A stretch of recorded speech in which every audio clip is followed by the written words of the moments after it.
As principais empresas de tecnologia dos Estados Unidos viram suas ações caindo em janeiro. O motivo? A chegada do aplicativo DeepSeek.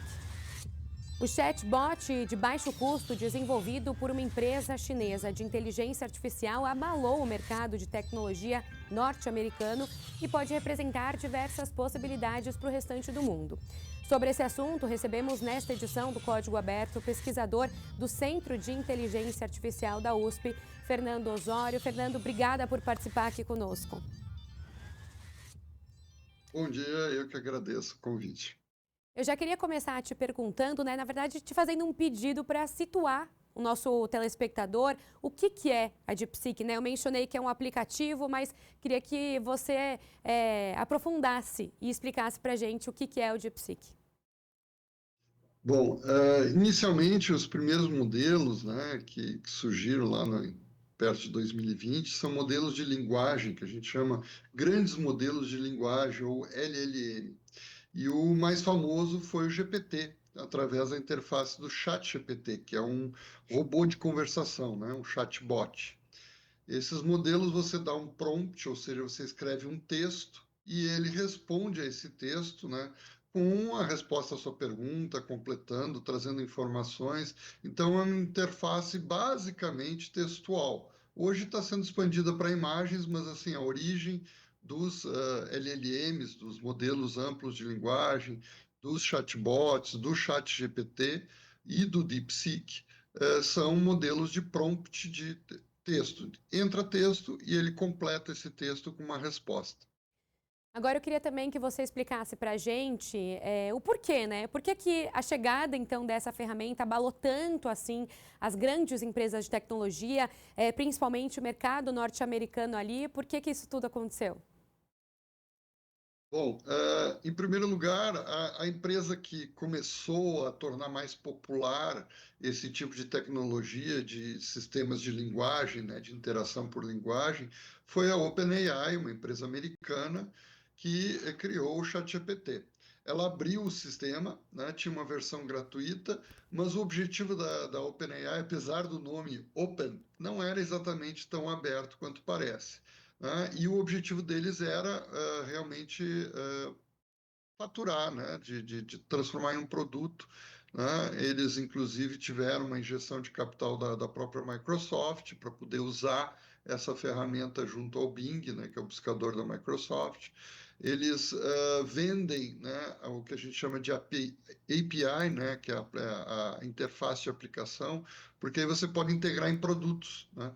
E você pode pagar também para ter um serviço um pouco melhor. Então, sempre a OpenAI trabalhou com um modelo de negócios que é você dá uma interface gratuita, você diz que essa interface é mais limitada e você oferece um produto que teria mais capacidade e principalmente a possibilidade de integrar com outras ferramentas, né? E isso é cobrado.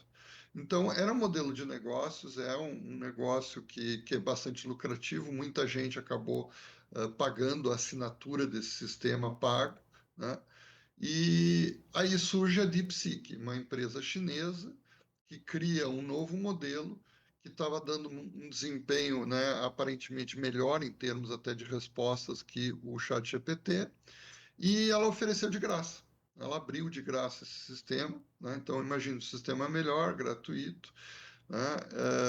Em relação também aos custos de treinamento, existe uma indicação que teria sido mais eficiente, mais barato para se fazer a criação desse modelo do DeepSeek.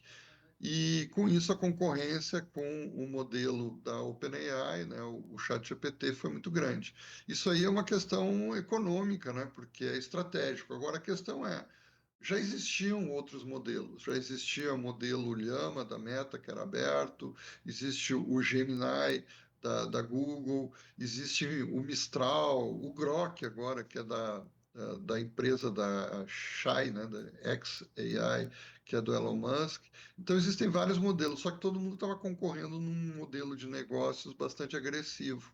E o DeepSeek, ele meio que quebrou isso, colocando uma coisa muito barata, né, de acesso livre, e, obviamente, que isso provocou, né, a questão de concorrência econômica, né? Principalmente que os Estados Unidos já restringiam o acesso ao equipamento que permitia criar esses modelos, que são os hardwares da NVIDIA, as chamadas GPUs, que sem elas você não consegue criar um modelo. Só que o pessoal na China conseguiu, vamos dizer, contornar um pouco isso usando equipamentos mais simples, mas conseguiu criar um modelo muito poderoso.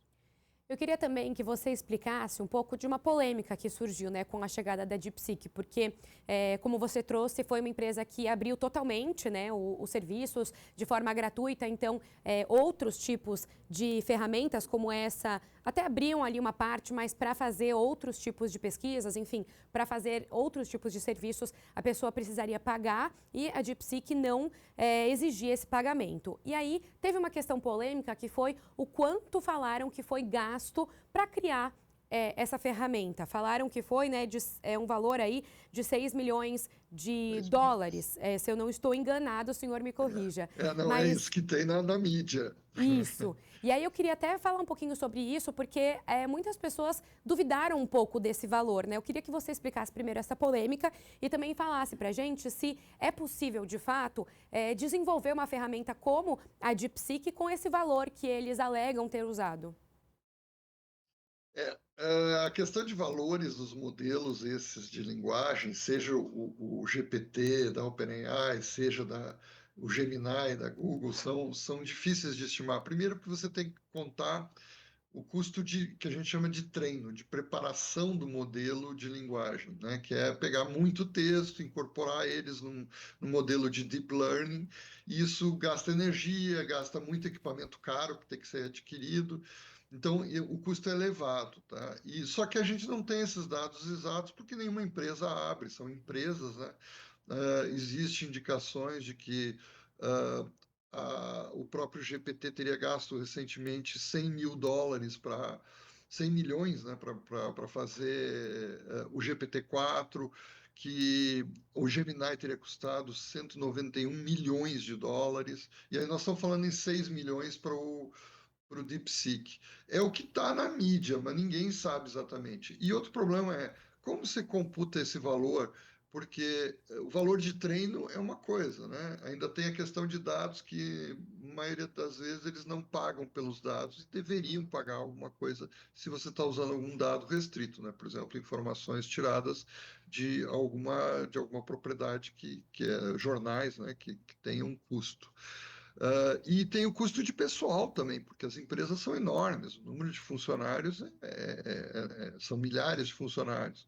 Então, dizer que o custo é 6 milhões não é verdade, provavelmente, né?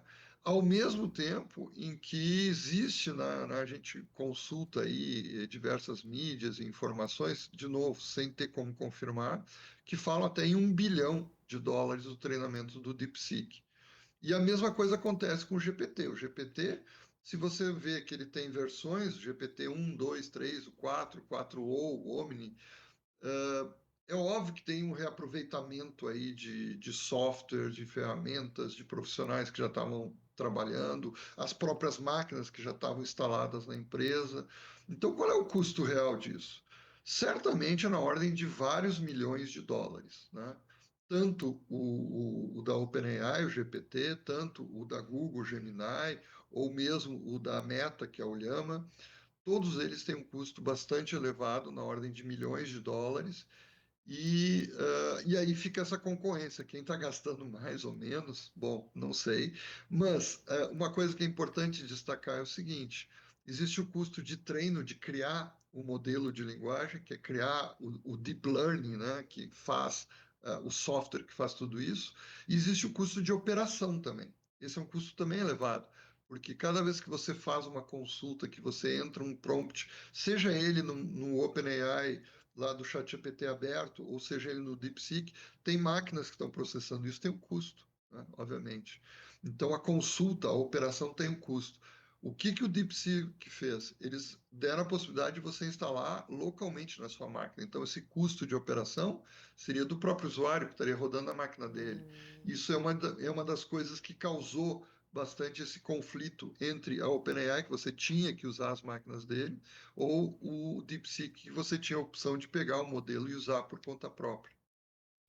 Agora eu quero falar um pouquinho até sobre mercado, de certa forma, porque assim, você traz para a gente que teve aí, né, quer dizer, a gente falou aqui no começo que teve essa questão de ter sido uma bomba aí, né, no mercado norte-americano, de ter despencado a ação, então a gente teve esse impacto muito grande no mercado, na bolsa de valores.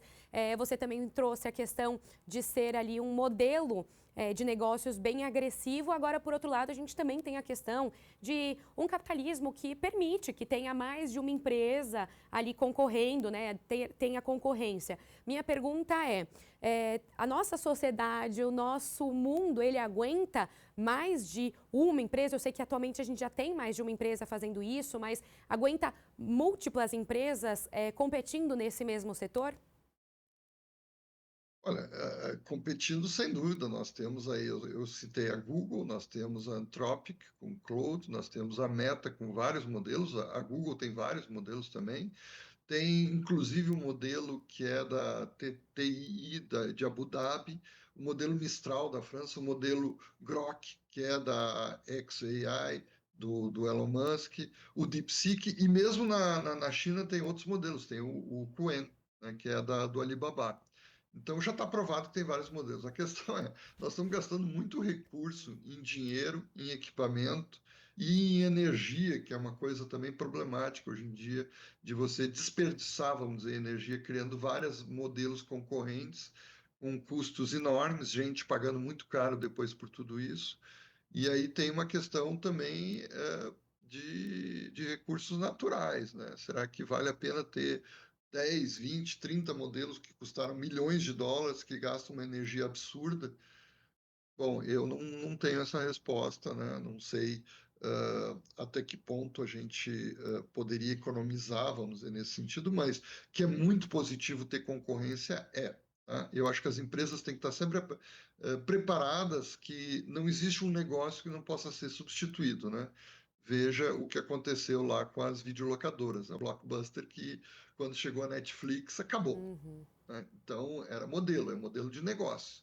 As duas alugam, né, de certa forma, você paga para assistir filmes. Só que o modelo de aluguel de DVD ou de fita VHS se foi. Então, eu acho que é a mesma coisa. Você tem vários modelos de linguagem, alguns melhores, outros piores. A OpenAI, ela realmente demonstra um certo, eu não sei se a palavra adequada é desespero, mas ela está tentando enfrentar essa concorrência. Largou agora esse modelinho de gerar cartoon de imagens de pessoas. Isso já era um modelo de IA diferente de modelo de linguagem, que é processamento de imagem. Você carrega uma foto e ele gera uma foto, né, cartoonizada em 3D, tipo um desenho. E isso foi uma maneira de chamar atenção, mas isso aí já era o style transfer, é uma coisa que eu já usava há 5 anos atrás, pelo menos. Então, eles estão tentando criar atrativos e atrações para trazer os usuários, o meu modelo é melhor. O que toda empresa costuma fazer para vender seus produtos. Ah, o meu produto tem algo a mais, mas os outros também conseguem alcançar e competir facilmente, vamos dizer, nesse tipo de mercado. Nossa, então, essa trend que a gente viu aí em todas, acho que todo mundo que a gente conhece, pelo menos umas 10 pessoas pegaram ali uma foto e transformaram, né, nesse cartoon. Então, essa trend até das redes sociais refletiu, na verdade, essa briga de grandes empresas de inteligência artificial, é isso? Certamente, né? Porque você tenta sempre trazer algum atrativo especial no seu produto.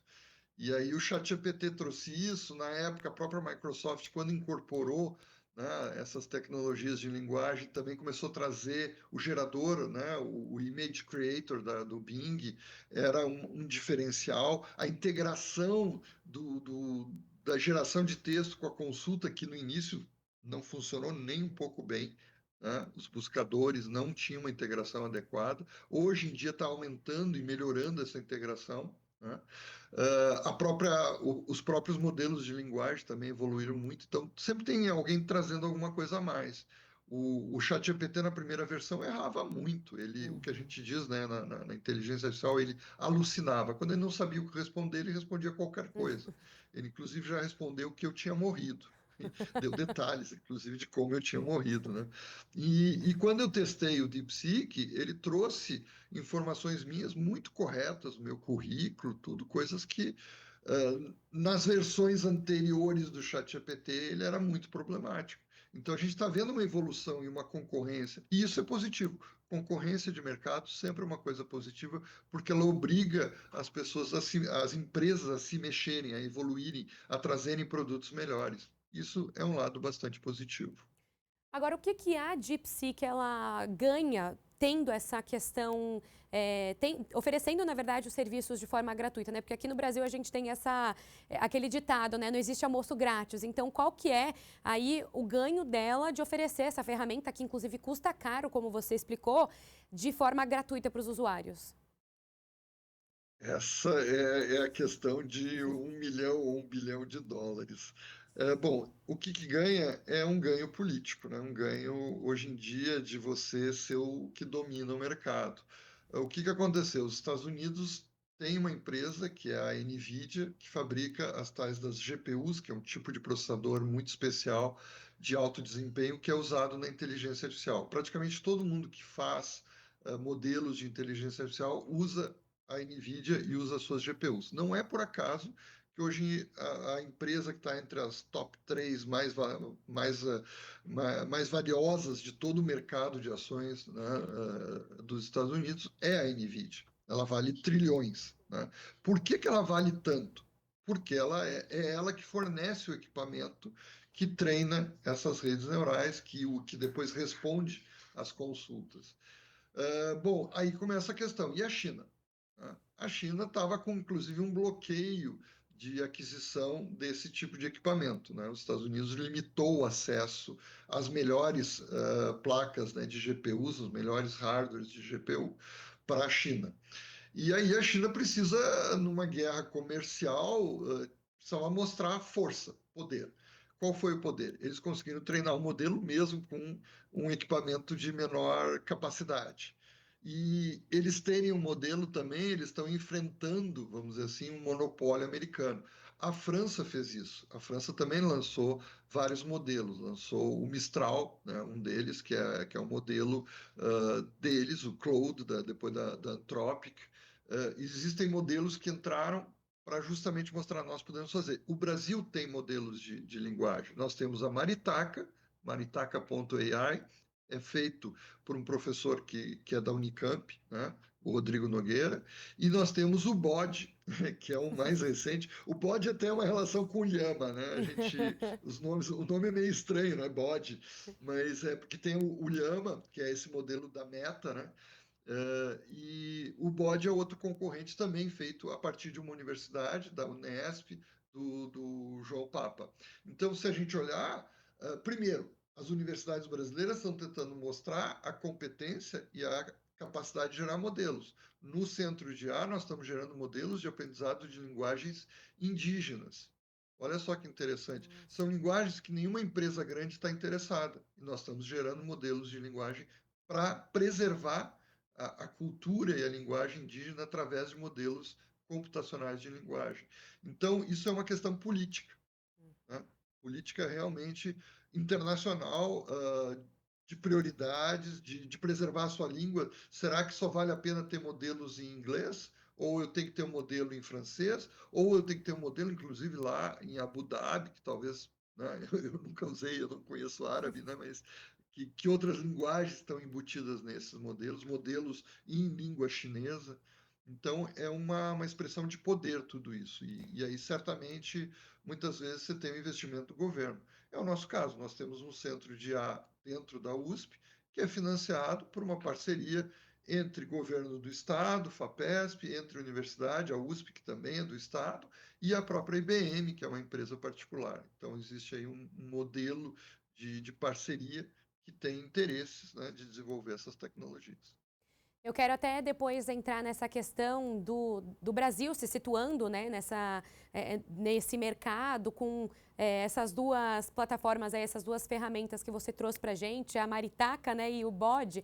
Mas antes disso, eu queria fazer uma última pergunta sobre essa questão política até, né, mundial, porque essa guerra comercial que tem principalmente os Estados Unidos e a China aí como os principais fatores, os principais players dessa guerra comercial, tem ganhado capítulos novos a cada dia que passa, inclusive mais recentemente com o que ficou chamado, né, de tarifaço do atual presidente dos Estados Unidos, Donald Trump. Então, queria te perguntar se você acha que para o futuro, essa guerra até comercial que tem se delineado, esse tarifaço, eles também podem continuar fazendo reflexo na questão da inteligência artificial, que a China pode também voltar com mais, com outros tipos de ações, né, de iniciativas também como essa da DeepSeek.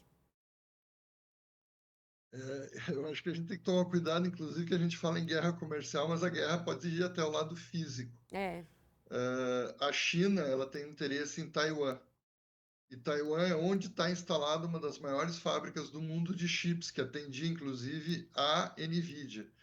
Então, se a gente olhar num contexto político, né, geopolítico e econômico, os Estados Unidos estavam levando um susto muito grande quando a China ameaçou invadir Taiwan, porque afinal a Rússia invadiu a Ucrânia, por que não, né? Então, e Taiwan, se a gente tirar Taiwan do circuito, vamos dizer, de produção de chips, né, de eletrônica, isso é uma coisa gravíssima para os Estados Unidos. Tanto que eles querem, né, com aquele discurso do Make America Great Again, trazer as empresas de volta. Na verdade, você está enxergando, é uma guerra, claro, que envolve outros fatores, né, mas assim, a parte computacional, a parte da IA está no meio disso. Né? São chips, são eletrônicos, e tem um envolvimento Estados Unidos e China, tem a questão de territorial, né, de Taiwan, onde tem a TSMC, que é uma maior produtora do mundo de circuitos, né, de chips. E, bom, nessas alturas não tem como você separar o político do geo, né, da questão geográfica, Estados Unidos, China, Rússia, e do econômico que está no meio de tudo isso. Né? E os Estados Unidos sempre estavam usando uma estratégia que era a estratégia de bloqueio comercial. Bloquearam Cuba, bloquearam a Rússia e agora estão bloqueando a China. E se você olhar por trás, não é por acaso, existe todo um contexto aí e que está ligado, claro, está ligado à indústria automobilística, está ligado a outras tecnologias, mas a IA hoje em dia é considerada um dos mercados mais valiosos do mundo. E aí a gente vê isso claramente nessa situação atual. Bom, agora seguindo então para a questão, né, do Brasil, como que ele se situa no meio disso tudo. Você falou para a gente aqui que tem duas ferramentas já, a Maritaca e o Bode, como eu mencionei. Eu queria saber até como é que o Brasil pode se beneficiar desse modelo do DeepSeek. Existe alguma forma que a gente pode, né, o país, os pesquisadores como você, podem aproveitar esse modelo e também aplicar aqui? Sim, eu acho que a gente sempre pode. Primeiro, que a gente tem que ter uma visão, que eu acho que é uma maneira de encarar, né, toda essa questão da IA. Eu, particularmente, dentro de universidades, a gente prega muito o que é aberto, né? Que a gente tenha acesso a software livre, a dados livres, né, transparentes. Isso é muito importante. Muitas dessas empresas treinaram seus modelos com dados que estão na internet e alguns até que nem que têm processos rolando. A OpenAI critica o DeepSeek de ter copiado alguma coisa deles, mas a OpenAI copiou o New York Times. Pelo menos existe um processo grande aí de contra, né, a OpenAI por parte do New York Times por ter usado artigos e textos deles e vários editoras de livros e outros, né, que criticam o uso nesses modelos de informações, porque eles têm que incorporar muitos textos, muito conhecimento, né? E que isso foi feito de uma maneira sem uma autorização, no mínimo sem autorização explícita, né? Coletaram os dados, usaram, treinaram e hoje em dia ganham dinheiro em cima disso. Isso é questão de modelo aberto, né? Então, Eu sempre preguei, né, no meu trabalho, nas minhas pesquisas, que a gente trabalhe com modelos abertos, até porque a gente é financiado, né, com dinheiro público, né, com dados que outros abriram para a gente, então a gente tem que devolver. Eu acho que aí que entrou a questão. A OpenAI se sentiu ameaçada, mas ela já estava jogando um jogo de um Open que não era aberto, né? Então, assim, a gente tem que botar o dedo na ferida também, que os Estados Unidos jogam um jogo próprio, né? Aí a China resolveu fazer o jogo dela, fez o DeepSeek, coloca também em aberto. É legal porque, assim, eu acho que esses modelos, se você pode baixar, você pode usar eles. E eu trabalho com processamento de imagens, eu uso outros modelos que não são nem os de texto e nem os geradores de imagens, são os que analisam imagens, reconhecimento de imagem. A gente usa muito para várias aplicações. Para o público em geral, o reconhecimento facial é o exemplo mais fácil de dar, mas eu trabalho com veículos inteligentes que precisam reconhecer imagens de uma maneira inteligente. Uhum. Os modelos que eu estou usando atualmente são modelos abertos, principalmente da empresa Meta, que é uma empresa que até agora e recentemente ela sempre prezou por modelos abertos. Isso é muito bom. Agora, não sabe se numa política atual o governo americano vai dizer não, vamos fechar. Se eles fecharem, a minha pesquisa será fortemente prejudicada, Nossa. a minha e de muita gente no mundo inteiro. Então, a importância de ter modelos abertos que você possa aproveitar, porque ninguém tem, eu não tenho 191 milhões de dólares para treinar um modelo de linguagem como a Google fez com o Gemini Ultra. Não tem. Não temos, né? No Brasil, as nossas verbas existem, claro, a gente tem financiamento de pesquisa muito bom, né? Tanto da parte federal quanto da parte estadual, mas não chega no nível que os americanos têm ou que a Europa tem de recursos para isso. E por isso a importância dos modelos abertos. Então, eu acho assim, o que a gente precisa é isso, é ter mais modelos abertos, que você possa, de certa forma, se beneficiar do que já existe, de outras pesquisas, de outros modelos, melhorar e disponibilizar, porque o que a gente busca, na verdade, seria trazer benefícios para a sociedade, não só. É óbvio que tem o lado econômico, empresas são muito importantes, mas você pode continuar tendo um modelo econômico lá, com suporte, com serviços que você pode usar para a sua empresa sem precisar ficar lá desenvolvendo tudo, né? Mas eu acho que tem que ter esse outro lado de atender a sociedade, de dar essas ferramentas, né? E aí cada empresa tem uma maneira de ver isso. A OpenAI trabalha de um jeito, a Google, a gente tem o serviço de busca da Google, que o modelo de negócio é anúncio. Mas hoje em dia, pouca, né, assim, é muito difícil de pensar uma pessoa que conseguiria viver no dia a dia sem consultar Google, sem usar talvez quem tem e-mail na Google, calendário, reuniões, quer dizer, dentro da universidade eu uso muito e assim, o custo não é tão grande, né? Assim, algumas vezes até gratuito, como é o caso do Google Search, da busca do Google. E, e a Meta também, eles disponibilizam esses modelos pré-treinados, que é uma coisa excelente, né? Agora vai saber até quando vai isso, porque quando começam a declarar guerras comerciais e políticas, você começa justamente a fazer barreiras, e barreiras tendem a prejudicar o mundo de uma forma geral. Agora, uma última questão, Fernando, que a gente está se encaminhando já aqui para o final, em relação a legislações, né? Porque a gente tem, então, o Marco Legal da Inteligência Artificial, foi aprovado no Senado no final do ano passado e está em tramitação na Câmara dos Deputados, mas não tem ainda uma previsão de votação. Eu queria a sua análise sobre esse marco legal, se é interessante para o setor, se é interessante para as pesquisas também, que hoje estão em curso, como a sua, que você trouxe para a gente, e se deve trazer benefícios aqui para o nosso país. É uma questão bastante difícil de ser respondida, porque uh, o mundo está muito dinâmico, tá? E a inteligência artificial mais ainda. Então, a questão de marco legal, o nosso marco legal foi muito inspirado no modelo europeu, questão de privacidade, proteção de dados, etc., né? E uma das coisas que aconteceu, né, que foi bastante importante recentemente, foi essa questão de geração de imagens, e havia muita geração de deepfakes, geração de imagens falsas. Uhum.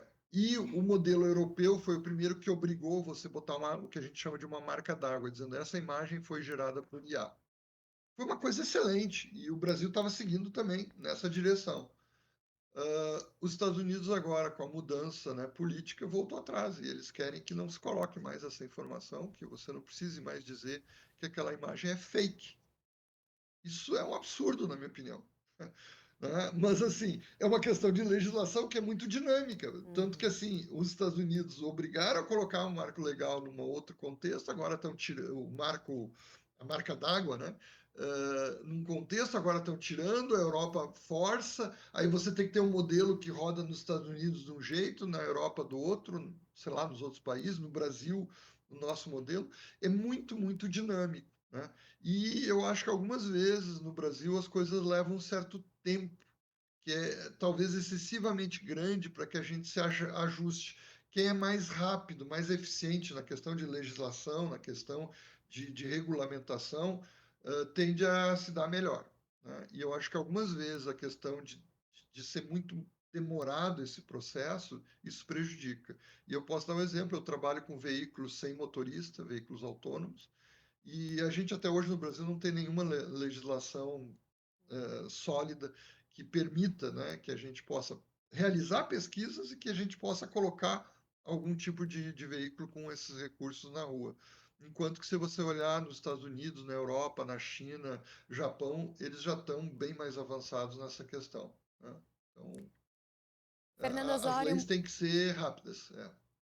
muito obrigada, viu, por participar aqui conosco. Agradeço, acho que ficou toda essa situação aí muito bem esclarecida. Conseguimos até entrar na questão política, né, da coisa, a questão econômica. Então, muito obrigada por participar aqui conosco hoje. Eu que agradeço a oportunidade aí e espero que a gente possa se encontrar novamente. Este foi, então, o Código Aberto de hoje. Você pode acompanhar a programação da Rede Alesp pela TV, YouTube e pelas redes sociais. Muito obrigada pela sua audiência e até o próximo.